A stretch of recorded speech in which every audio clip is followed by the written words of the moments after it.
பேதாசுதன் பரிஸ்டாவின் பெயராலே ஆமேன். மரியே வாழ்க. இன்றைய வார்த்தை, நேர்மையான பாதையில் நட, அப்பொழுது உன் போக்கு இடரற்றதாயிருக்கும். Keep straight the path of your feet and all your ways will be sure. நீதிமொழிகள் அதிகாரம் 4 வசனம் 26.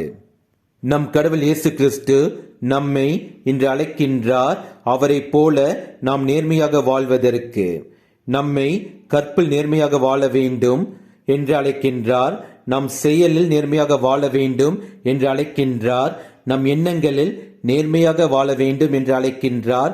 நம் சொல்லில் நேர்மையாக வாழ வேண்டும் என்று அழைக்கின்றார். நாம் பிறரிடத்தில் பழகுவதில் நேர்மையாக இருக்க வேண்டும் என்று அழைக்கின்றார்.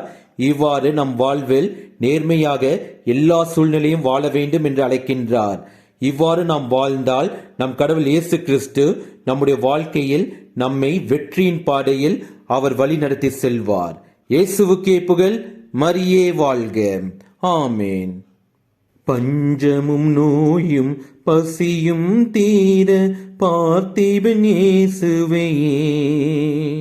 பஞ்சமும் நோயும் பசியும் தீர பார்த்திபன் இயேசுவையே. அஞ்சலி புரிவோம் அம்மா மரியே, அனைவரும் துடிப்போமே. அஞ்சலி புரிவோம் அம்மா மரியே, அனைவரும் துடிப்போமே. இனிய உன்னாமம் ஓடிடல் தினமே, அனைவரும் மகிழ்வோமே. இனிய உன்னாமம் ஓடிடல் தினமே, அனைவரும் மகிழ்வோமே.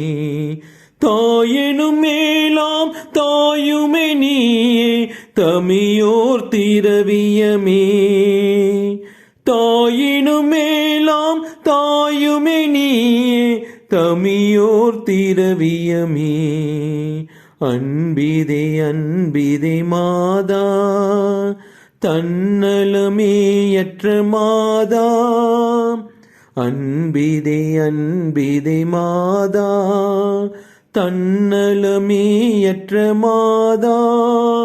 தாயினும் மேலாம் தாயுமே நீயே, தமியோர் திரவியமே. தாயினும் மேலாம் தாயுமே நீயே, தமியோர் திரவியமே. இனிய உன்னாமம் ஓடிடல் தினமே, அனைவரும் மகிழ்வோமே.